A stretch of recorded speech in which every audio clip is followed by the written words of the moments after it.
नमस्कार। आइए दोस्तों सुनते हैं दीपक शर्मा जी की लिखी कहानी मंथरा। इस बार हम पति पत्नी मेरी स्टेप मॉम की मृत्यु की सूचना पर इधर पापा के यहाँ कस्बापुर आए हैं। मंथरा अभी भी जमी हुई है।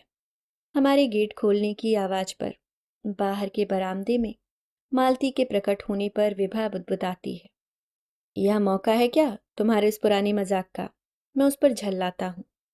मालती को परिवार में पापा लाए थे 4 वर्ष पहले, केयर गिवर टहलनी की एक एजेंसी के माध्यम से, इन्हीं स्टेप मॉम की देखभाल के लिए, जो अपने डिमेंशिया मनोभ्रम के अंतर्गत अपनी स्मृति एवं चेतना तेजी से खो रही थी।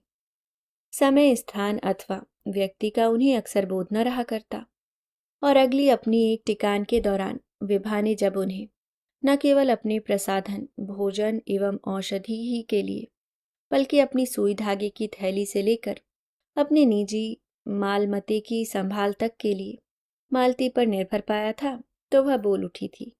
कैकई अब अकेली नहीं, उसके साथ मंथरा भी आन जुटी है। पापा कहाँ हैं? समीप पहुंच रही मालती से मैं पूछता हूँ। आज वह अपना एप्रन नहीं पहने है, जिसकी आस्तीनें वह हमेशा ऊपर चढ़ाकर रखी रहती थी। उसकी साड़ी का पल्लू भी उसकी कमर में कसे होने के बजाय खुला है और हवा में लहरा रहा है। चर्बीदार उसके कंधों और स्थूल उसकी कमर को अपरिचित एक गोलाई और मांसलता प्रदान करते हुए वह नहा रहे हैं। नहाना तो मुझे भी है। विभा पहियों वाला अपना सूटकेस मालती की ओर बढ़ा देती है। सोचती है पिछली बार की तरह इस बार भी मालती हमारा सामान हमारे कमरे में पहुंचा देगी, किंतु मालती विभा के संकेत को नजरअंदाज कर देती है और बरामदे के हॉल वाले कमरे के दरवाजे की ओर बढ़कर उसे हमारे प्रवेश के लिए खोल देती है। बाहर के इस बरामदे में 3 दरवाजे हैं। एक यह हॉल वाला, दूसरा पापा के क्लिनिक वाला और तीसरा उनके रोगियों के प्रतीक्षा कक्ष का। विभा और मैं अपने अपने सूटकेस के साथ हॉल में दाखिल होते हैं। अंदर गहरा सन्नाटा है। दोनों सोफा सेट और खाने की मेज अपनी कुर्सियों समेत जस की तस अपनी अपनी सामान्य जगह पर विराजमान है। यहाँ मेरा अनुमान गलत साबित हो रहा है। रास्ते भर मेरी कल्पना अपनी स्टेप मॉम की तस्वीर की बगल में जल रही अगरबत्ती और धूप के बीच मंत्रोच्चार सुन रहे पापा एवं उनके मित्रों की जमा भीड़ देखती रही थी।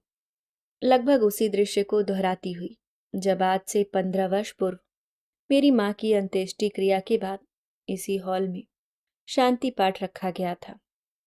और इसे विडंबना ही कहा जाएगा कि उस दिन माँ की स्मृति में अगरबत्ती जलाने वाले हाथ इन्हीं स्टेप मॉम के रहे थे। मौसी संबोधन के स्तर पर मेरी स्टेप मॉम मेरे लिए मौसी ही रही है। रिश्ते में वह मेरी मौसी थी भी, माँ के ताऊ की बेटी, जो उन्हीं के घर पर पली बढ़ी थी। कारण माँ के यह ताऊ जब अपने 23वें वर्ष ही में विधुर हो गए, तो उन्होंने 2 साल की अपनी इस बच्ची को अपनी माँ की झोली में डालकर संन्यास ले लिया था। अम्मा जी बिजली की भट्टी में भस्म कर दी गई हैं। उनका अस्थि कलश उनके कमरे में रखवाया गया है। आयु में मालती जरूर 37 वर्ष या मेरी स्टेप मॉम से 2-4 बरस बड़ी ही रही होगी, किंतु पापा के आदेशानुसार घर में काम करने वालों के लिए वह अम्मा जी ही थी। हमारा कमरा तैयार है क्या? विभा मालती से पूछती है। तैयार हो चुका है, मालती सिर हिलाती है। बैठक का पिछला दरवाजा एक लंबे गलियारे में खुलता है, जो अपने दोनों ओर बने 2-2 कमरों के दरवाजे लिए है। बाईं ओर के कमरों में पहला रसोई घर है और दूसरा हमारा शयन कक्ष, जबकि दाईं ओर के कमरों में पहला कमरा गेस्ट रूम रह चुका है, किंतु जिसे मालती के आने पर स्टेप मॉम के काम में लाया जाता रहा है और जिसे विभा ने अपनी चिठौली के अंतर्गत सिक रूम का नाम दे रखा है। जिस चौथे कमरे को यह गलियारा रास्ता देता है, कहने को वो पापा का शयन कक्ष है, मगर पापा अब उसे कम ही उपयोग में लाते हैं। उसके स्थान पर उन्होंने घर के उस चौथे शयन कक्ष को अपने अधिकार में ले लिया है, जो घर के बाकी कमरों से कटा हुआ है। मेरे विद्यार्थी जीवन में वह मेरा कमरा रहा है। जिसमें मैंने अपनी उठती जवानी के अनेक स्मरणीय पल बिताए हैं। कुछ आर्द्र तो कुछ विस्फोटक, कुछ उर्वर तो कुछ उड़ाऊ। यह कमरा गलियारा पार करने पर आता है, उस बड़े घेरे के एक चौथाई भाग में, जिसका 3/4 भाग सभी का है, किसी भी एक के अधिकार में नहीं। इसमें एक तख्त भी बिछा है और 4 आराम कुर्सियां भी। माँ और फिर बाद में अपने डिमेंशिया से पूर्व मेरी स्टेप मॉम भी अपने दिन का और बहुत बार रात का भी अधिकांश समय यहीं बिताया करती थी, स्वतंत्र रूप से, कभी अकेली और कभी टोली में। तुम पहले हमें चाय पिलाओ मालती। हमारे कमरे की ओर अपना सूटकेस ठेल रही विभा को रसोई घर का दरवाजा चाय की आवश्यकता का एहसास दिला जाता है। उधर मालती रसोई की ओर मुड़ती है तो इधर अपना सूटकेस गलियारे में ही छोड़कर मैं स्टेप मॉम के कमरे की ओर बढ़ लेता हूँ। उनका बिस्तर पहले की तरह बिछा है, बिना एक भी सिलवट लिए। मालती की सेवा टहल में औपचारिक दक्षता की कमी कभी नहीं रही थी। हमेशा की तरह बिस्तर के बगल वाली बड़ी मेज पर दवाओं के विभिन्न डिब्बे अपनी अपनी व्यवस्थित कतार में लगे हैं। धूल का उन पर एक भी कण ढूंढने पर भी नहीं मिल सकता। स्टेप मॉम की पहिएदार वह कुर्सी आज खाली है, जिस पर वह मुझे मेरे आने पर बैठी मिला करती थी। अस्थि कलश पलंग की दूसरी बगल वाली छोटी मेज पर धरा है, लाल कपड़ों में अपना मुंह लपेटे।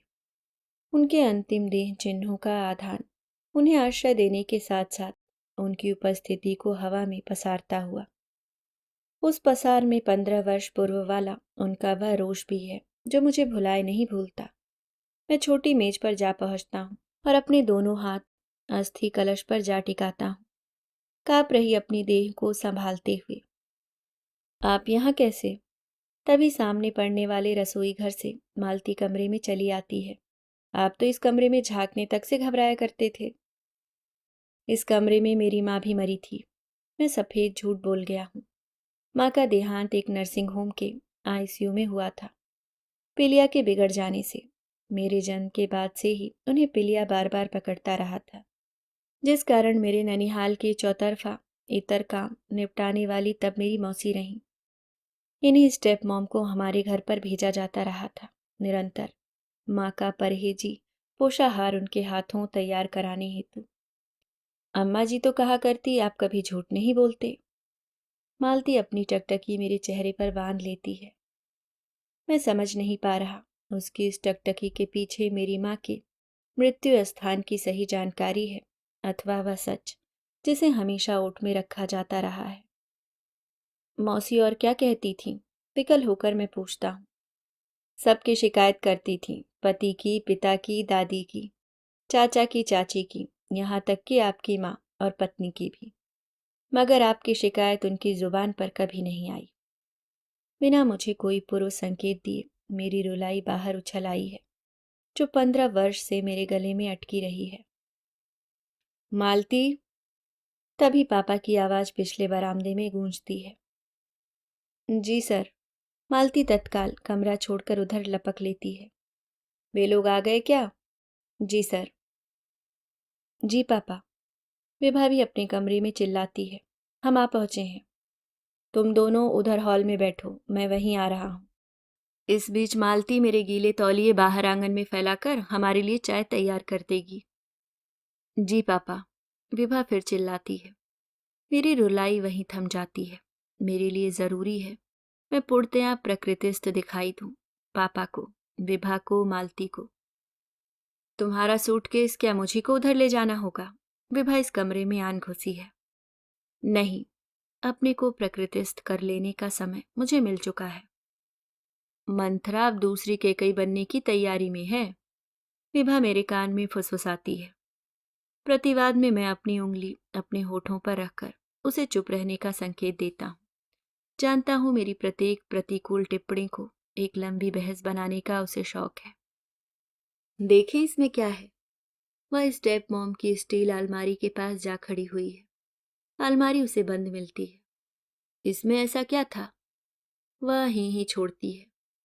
चलो हॉल में बैठते हैं। मैं स्टेप मॉम के कमरे के दरवाजे का रुख करता हूँ।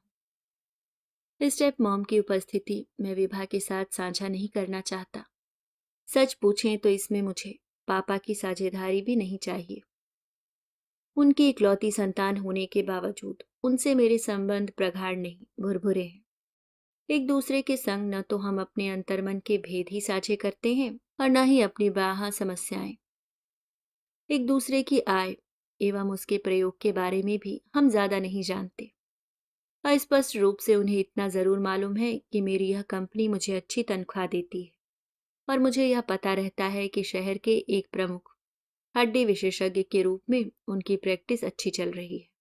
बदली गई मेरी कंपनी का नाम उन्हें मेरी कंपनी बदलने के बाद ही मिलता है, मेरे साक्षात्कारों के समय नहीं। विवाह के बारे में भी उन्होंने तभी जाना जब हमारा विवाह प्रस्ताव अपने अंतिम चरण पर था, हमारे प्रणय याचन की कालावधि के दौरान नहीं। और मोबाइल से ज़्यादा हम ईमेल इस्तेमाल करते हैं। मोबाइल पर सीधी बात तभी करते हैं जब हमारी जीवनचर्या में कोई दुर्घटना घटी हो अथवा कोई नया चित्र उभर रहा हो। जैसे विभा की गर्भावस्था और उसकी प्रसूति की संभावित तिथि सबसे पहले मैंने उन्हें ही उद्घाटित की थी। और संभावित उस तिथि से जब हमारा भास्कर पहले ही हमारे पास चला आया था, तब भी यह सूचना सबसे पहले उन्हें ही मिली थी, जिसे पाते ही उसी दिन वह मेरे पास पहुंच गए थे, मेरे बेंगलुरु और अपने कस्बापुर की लंबी दूरी तय करने हेतु टैक्सी और हवाई जहाज बदलने की मजबूरी के बावजूद। जैसे आज मैं उनके पास उनका मोबाइल पाते ही चला आया हूँ। बंगलुरु से लखनऊ और फिर लखनऊ से कस्बापुर। 2 वर्षीय भास्कर को उसके नाना नानी के पास छोड़कर, जो वहीं बेंगलुरु में ही रहते हैं। हमेशा की तरह पापा से पहले उनके आफ्टर शेव की महक हॉल में प्रवेश करती है। हम दोनों आपके दुख में शामिल हैं। आगे बढ़कर विभा अपने दोनों हाथ उनके हाथों की दिशा में बढ़ाती है, अपनी सांत्वना प्रदर्शित करने के निमित्त। अभिवादन के नाम पर हम दोनों में से न तो कोई किसी के पैर छूता है और न ही प्रणाम के साथ अपने हाथ ही जोड़ता है। बस पहचान की एक हेलो या फिर केवल एक मुस्कान ही से काम चला लेते हैं, जो इस समय मैं दे नहीं सकता और अपनी सोफा सीट पर चुप बैठा रहता हूँ। तुम भी बैठो विभा। उसके हाथों को हल्के से थपथपाकर पापा मेरे कंधे आन छूते हैं, मेरी बगल वाली सोफा सीट ग्रहण करने से पहले। आपका दुख हमारा दुख है पापा। विभा अपने बातूनीपन से मेरी चुप्पी की संपूर्ति अक्सर किया करती है।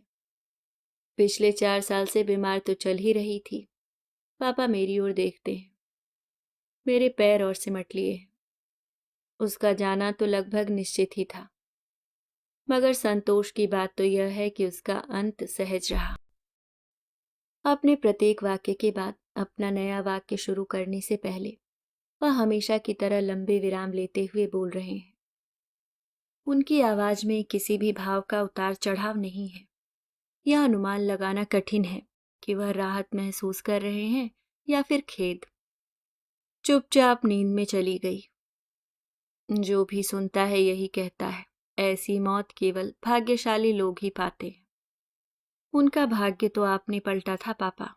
उनके नए वाक्य के शुरू होने से पहले ही विभा बीच में कूद पड़ती है, वरना वह तो ऊपर से दुर्भाग्य ही दुर्भाग्य लिखवा कर आई थी। अनाथ अवस्था में बचपन बिताई थी, क्या तो उन्हें पालन पोषण मिला होगा और क्या लिखाई पढ़ाई। और फिर कैसे तो उनके परिवारजन ने आलोक की मॉम की मृत्यु का दोष भी उन्हीं के माथे ला मढ़ा था। ऐसे में आप ही थे पापा, जिन्होंने उन्हें सहारा दिया, घर दिया, नाम दिया। बीमार पड़ी तो बड़े से बड़े डॉक्टरों से उनका इलाज करवाया, उनकी देखभाल के लिए उन्हें एक निजी नौकरानी रखकर दी। अब उन्हें भाग्यशाली नहीं कहेंगे तो किसे कहेंगे? उसे जो कहें सो कहे।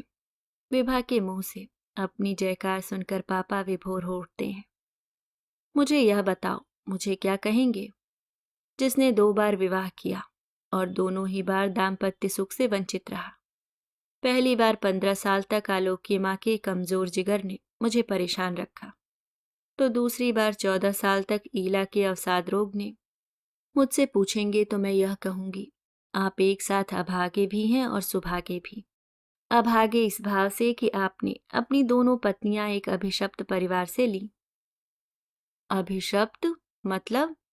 पापा चौंकते हैं। अभिशप्त मतलब यह मात्र संयोग नहीं हो सकता कि उस परिवार में विधुर और विधवाएं अधिक हैं और दंपत्ति कम, मानो किसी दुर्वासा ने उन्हें श्राप दे रखा हो। दाम्पत्य सुख से तुम लोग वंचित रहोगे। तभी देखिए, पिछली पीढ़ी में से आलोक की मॉम के दादा, चाचा और ताई सभी समय से पहले चले गए और इस पीढ़ी के आलोक के बड़े मामा की पत्नी कैंसर में जा चुकी हैं और छोटे मामा की पत्नी कैंसर झेल रही है। बड़ी मौसी एक सड़क दुर्घटना में पति गंवा चुकी हैं और नाना भी पिछले वर्ष विदा हो लिए हैं।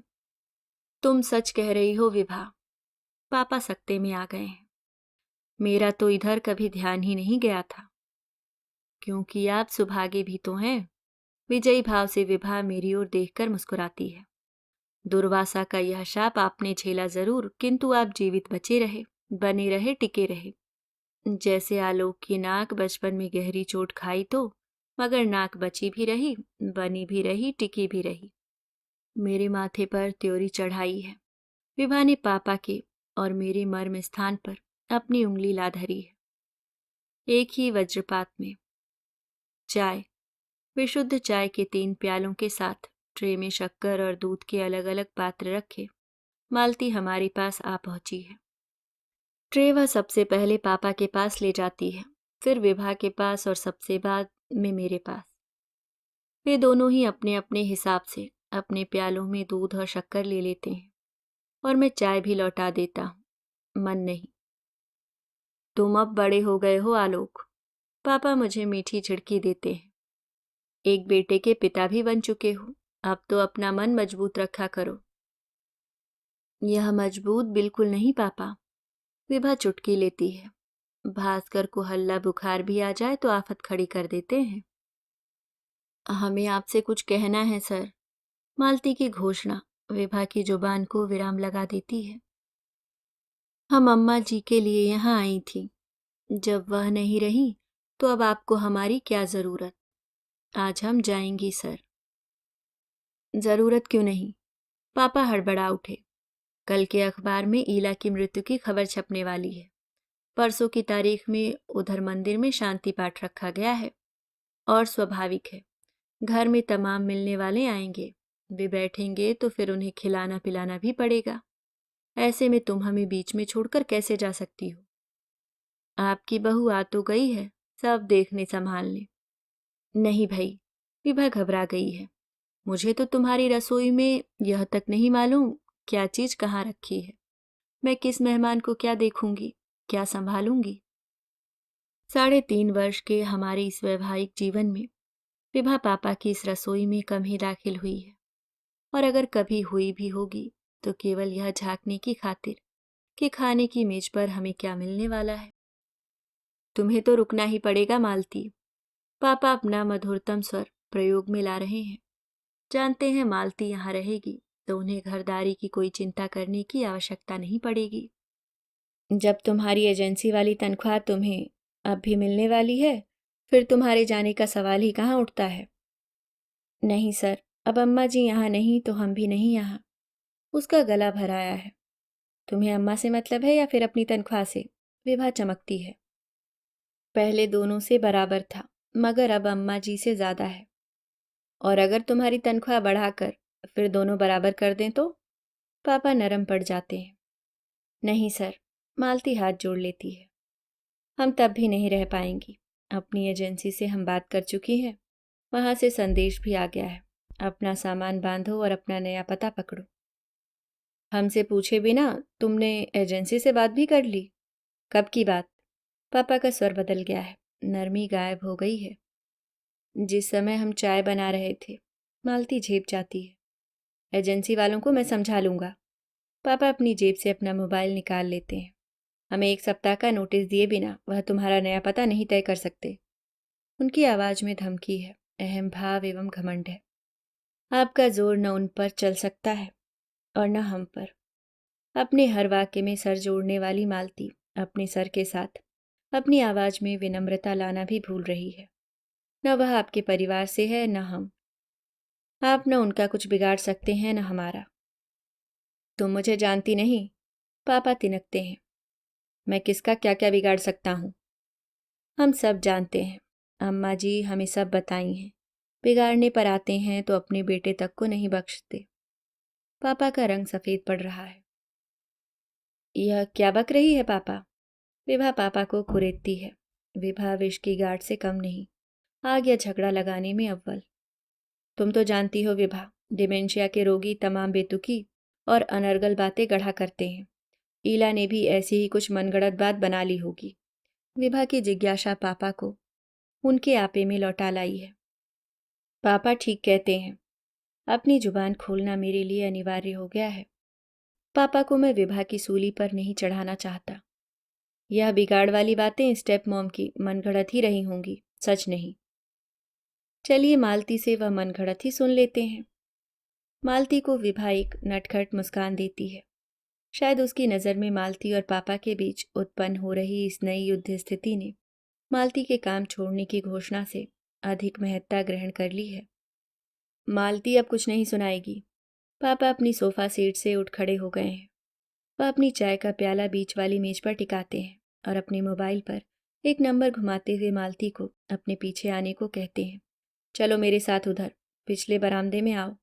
तुम्हारी एजेंसी से बात करवाता हूँ और तुम्हारा हिसाब अभी निपटा देता हूँ। सोचता हूँ तुमने अगर जाने का मन बना ही लिया है तो मुझे तुम्हें रोकना नहीं चाहिए। उनका स्वर समतल है। उपाय कुशलता में उनका कोई सानी नहीं। जाते जाते वह मेरी ओर देखकर अपने चेहरे पर कृतज्ञता भाव को आवाहन भी देते हैं। हॉल से दोनों के ओझल होते ही विभा गोली दागती है। मैं नहीं जानती थी मालती इतनी हेकड़ और अक्खड़ है। या तो मंत्रा से भी बहुत आगे निकल ली है। राम पर बलिहारी जा रही है और सीधे दशरथ से भिड़ने चली है। तुम तो नहाना चाहती थी। मैं विषय बदल देना चाहता हूँ। तुम अब नहा क्यों नहीं लेती? अभी कैसे नहा सकती हूँ? विभा हंस पड़ती है। अभी तो मैं चाय पी रही हूँ। ओह, मैं बनावटी आश्चर्य व्यक्त करता हूँ। और अभी तो मुझे यह भी जानना है मेरे पाइन लॉ ने मेरे हस्बैंड का क्या बिगाड़ रखा है। उसे क्या नहीं बख्शा है। उसका कोई लव अफेयर, उसकी कोई प्रेम कथा। तुम्हें बताया तो है पापा ने मेरा कुछ नहीं बिगाड़ा, कभी नहीं बिगाड़ा। अभी तुम पिटारी बंद रखना चाहते हो तो यही सही। वह मध्य मार्ग ले लेती है। जानती है इस समय मुझसे सुलह कर लेने में ही उसे फायदा रहेगा, क्योंकि मालती के न रहने से उसे अब मेरी मदद की जरूरत पड़ने वाली है। लेकिन उधर बेंगलुरु में तुम्हें पिटारी खोलकर वह सांप बाहर निकालना ही पड़ेगा। मालती की छोड़ी इस फुलझड़ी की चिंगारियां ऐसे नहीं बुझने वाली। मैं नहीं समझता वह बीती मेरी जुबान पर कभी आएगी। 15 वर्ष पूर्व वाली वह घटना आकस्मिक थी और अनजाने ही घटी थी। माँ की 13वीं का जमघट छटते छटते पूरी तरह से विघटित हो चुका था। मेरे ददिहाल एवं ननिहाल से आए सभी जन हमसे विदा ले चुके थे। एक इन्हीं इला मौसी को छोड़कर घर में सामान्य स्थिति लौट रही थी। उस दिन शाम के नाश्ते के साथ जिस समय मौसी मेरे कमरे में आई थी, मैं पढ़ने वाली अपनी मेज पर अपना टेप रिकॉर्डर रखे अपनी कुर्सी पर बैठा अंग्रेज गीतकार, गायक एवं वादक स्टिंग का गीत be still my beating heart, निश्चल हो जाओ ताल दे रहे मेरे दिल सुन रहा था और जीवन मृत्यु एवं प्रेम का बखान कर रहे उसके शब्द मुझे अपनी माँ को मृत्यु के हाथों यूं खो देने के दुख से जोड़ रहे थे। यहाँ यह बताता चलूं, 1967 में रिलीज हुई स्टिंग के जिस एल्बम नथिंग लाइक द सन में यह गीत संकलित था, वह एल्बम स्टिंग ने अपनी माँ को समर्पित कर रखी थी, जिन्हें उसी वर्ष कैंसर ने ले लिया था। अपना टेप रिकॉर्डर बंद करो और देखो मैं तुम्हारे लिए क्या लाई हूँ। मौसी की ट्रे में कोल्ड कॉफ़ी के साथ ताजे बने पनीर रोल रखे थे। उन्हें देखते ही मेरी रुलाई फूट पड़ी। वह मुझे बहुत पसंद थे और मेरी माँ ही ने मौसी को उन्हें बनाने की विधि सिखाई थी। शरीर से माँ बेशक दुर्लभ थी, किंतु उनकी इच्छा शक्ति बहुत प्रबल थी। तुम नाहक रोते हो बच्चे। मौसी ने मुझे अपने अंक में भर लिया था और मेरे आंसू पोंछते हुए बोली थी, मेरे पास तो मेरे माता पिता दोनों ही नहीं, और कब से नहीं, फिर भी मैं रोती नहीं। और मेरी रुलाई तत्काल ठहर गई थी। अनजानी सी एक सिहरन को स्थान देने के निमित्त। उससे मेरी पहचान अभी गति भी न पकड़ पाई थी कि पापा ने मौसी के कंधे आन झिझोड़े थे और उन्हें मुझसे अलग छिटकाकर उन पर चिल्लाए थे, तुम्हें मन ही बहलाना है तो किसी और के पास जाओ। मेरे बेटे को अपने हाव भाव मत दिखलाओ, उसके पास फिर कभी फटकना भी मत। मैंने क्या किया है? मौसी चीख पड़ी थी, उसे एक क्षण के लिए सामान्य अपना दब्बूपन दरकिनार करती हुई। वह जीजी के लिए रो रहा था और मैं उसे हौसला बंधा रही थी। पापा और ताव खा गए थे और मौसी के गाल पर एक जोरदार तमाचा जड़ दिया था। पापा का हाथ भारी था और मौसी का गाल नाजुक। वह उस तमाचे की प्रचंडता सह नहीं पाई थी और चक्कर खाकर वहीं मेरे कमरे के फर्श पर गिर पड़ी थी। मुझसे वह देखा न गया था और मैंने अपने पूरे जोर से पापा को धक्का दे डाला था। मेरे उस आकस्मिक आक्रमण ने उन्हें चकित कर दिया था। उनका निहंग लाडला उन्हें धक्का दे दे, जिस पर उन्होंने सर्वाधिक प्यार दुलार लुटाया था, जिसे वह अपनी एकल सिल्वर लाइनिंग मानते रहे थे, घोषित करते रहे थे, मेरा यह आलोक घने काले बादल जैसे मेरे जीवन का रुपहला कौर है, मेरे उज्जवल भविष्य की एकमात्र संभावना, मेरे क्लिनिक का अगला स्वामी। किंतु वह देर तक चकित न रहे थे। जल्दी ही उनका प्रकोप फिर उन पर हावी हो गया था, दुगवे वेग से, और वह मुझ पर झपट लिए थे। मेरी गर्दन को एक जोरदार हल्लन देकर मेरा सिर मेरी पढ़ने वाली मेज पर जा पटका था। मेरी नाक रिसने लगी थी, मानो उसके अंदर से खून का कोई फव्वारा छूटा था। उस फव्वारे ने पापा के बिगड़े तेवर तुरंत बदल दिए थे। वह जानते थे उस फव्वारे को निष्क्रिय करना बेहद जरूरी था और उसके लिए मेरी नाक का उपचार उनकी प्राथमिकता बन गई थी। 1.5 माह तक निरंतर चली उस उपचार की अवधि ने उनकी दंडाज्ञा का समयानुपात बेशक गड़बड़ा दिया था, किंतु उसे अकृत नहीं किया था। दंडाज्ञा ने हम दोनों पर निशाना बांधा था। मुझे घर से बाहर निकालकर छात्रावासी बनना था और मौसी को घर के अंदर सीमित रहकर मेरी स्टेप मॉम। उस समय मैं 15 वर्ष का था और मौसी 22 की, पापा से ठीक 20 वर्ष छोटी। अभी आप सुन रहे थे दीपक शर्मा जी की लिखी कहानी मंथरा।